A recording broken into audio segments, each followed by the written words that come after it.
अखण्डमण्डलाकारं व्याप्तं येन चराचरं तत्पदं दर्शितं येन तस्मै श्रीगुरुवे नमः। बंसी विभूषितकरानवनीरदाभा पीताम्बरादरुणबिम्ब फलाधरुष्ठा पूर्णेन्दुसुन्दरमुखारविन्द्रनेत्रा कृष्णात् परं किमपि तत्त्वमहं न जाने। जय श्री कृष्ण, जय श्री राधे। मित्रों, आप सभी के हृदय में विराजमान परमात्मा की पावन ज्योति को प्रणाम करता हूं। आइए मित्रों, आज की इस चर्चा में जानते हैं साधु, संत, महात्मा किनको कहा जाता है, इनमें क्या भेद है। क्या हम सबको साधु कह सकते हैं? क्या सभी संत हैं?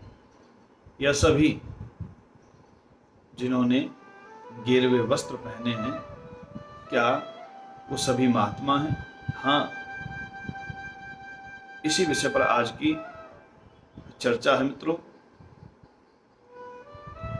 आइए आज की इस चर्चा को प्रारंभ करते हैं। मित्रों, अक्सर हम समाज में देखते हैं कि किसी भी तीर्थ, किसी भी धाम, किसी मंदिर में जाएं तो वहां बहुत सारे लोग हमको गेरुए वस्त्र पहने हुए मिल जाएंगे, या लाल रंग के, भगवा रंग के, सफेद रंग के वस्त्र पहने हुए सभी व्यक्ति हमको मिल जाते हैं। मित्रों, क्या ये सभी संत, सभी महात्मा हैं? क्या सभी साधु हैं? नहीं।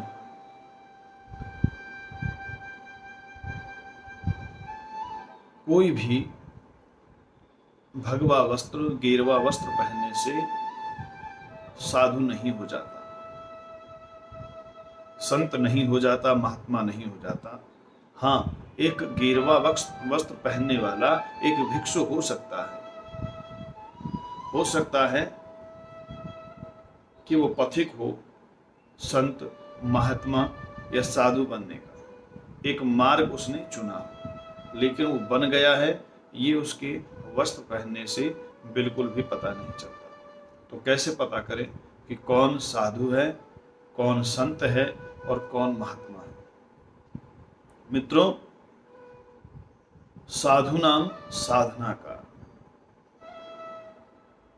जो अपने इष्ट के प्रति, अपने आराध्य के प्रति अपने शरीर को तपा करके उस परम लक्ष्य को प्राप्त करने के लिए सदैव जो तत्पर है, वही साधु है।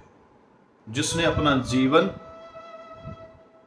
ध्यानमय बना लिया है, जो ध्यान के माध्यम से सामने वह धमन ध्यान, जो उस इष्ट को, अपने आराध्य को प्राप्त करने के लिए जो नित्य ध्यान में मग्न है, साधना में मग्न है, वही साधु है।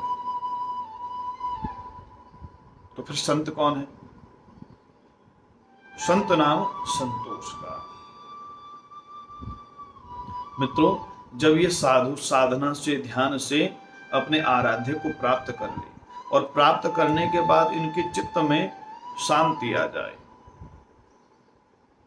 अर्थात जो विपरीत परिस्थितियों में भी सम रहे, जीवन में कैसी भी भयावह स्थिति उत्पन्न हो जाए, जीवन में कैसी भी घटना, दुर्घटना घट जाए, उस घटना और दुर्घटना घटने के बाद भी जिसका चित्त बिल्कुल शांत रहे, जो दुख में दुखी ना होता हो, सुख में खुश ना होता, उछलता ना हो। ऐसा नहीं कि सुख में खुशी नहीं होगी, दुख में दुख भी होगा लेकिन उस दुख में भी कुछ ना कुछ भगवान की प्रेरणा समझ करके सीख लेता है और अपने चित्त को शांत रखता है। तो विघ्नता जिसके अंदर नहीं आती उसको संत कहते हैं। वो आप उसको 50 बार गाली दें तो 50 बार गाली देने के बाद भी वो आपको गाली ना देकर के केवल आपको प्रणाम करे। यह संत की पहचान। संत माने संतोष जिसके जीवन में है। संत नाम संतोष का और साधु नाम साधना का। तो ये महात्मा कौन है? इस साधु संत कि जब सीढ़ी से ऊपर चढ़ के एक पायदान और ऊपर जब पहुंच जाता है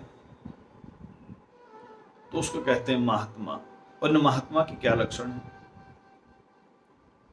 सिया राम मैं सब जग जानी, करहु प्रणाम जोर जुग पानी। समस्त संसार में, समस्त जीव जंतुओं में जो केवल और केवल उस परमात्मा के दर्शन करता है, जो सभी जीव जंतु में अपने आराध्य के दर्शन करता है, सबको एक दृष्टि से देखता है, वही महात्मा है। उसके लिए राजा भी वैसे ही है और एक आम आदमी भी वैसे ही है, वही महात्मा है। तो मित्रों, केवल वस्त्रों को पहनने से कोई साधु संत और महात्मा नहीं हो जाता। उसके चित्त की स्थिति, उसके ध्यान की स्थिति, उसके स्वभाव की स्थिति ये तय करती है कि वो कौन है।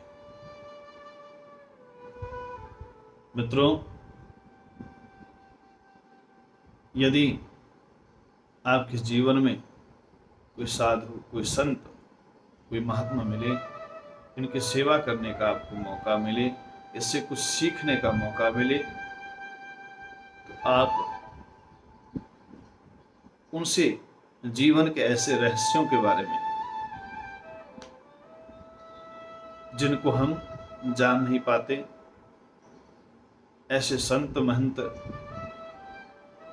ऐसे महात्माओं की कृपा से वो सहज ही हमें प्राप्त हो जाती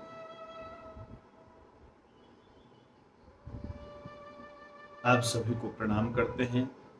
अगली चर्चा के लिए, तब तक के लिए जय श्री कृष्ण, जय श्री राधे, जय दाऊदयाल।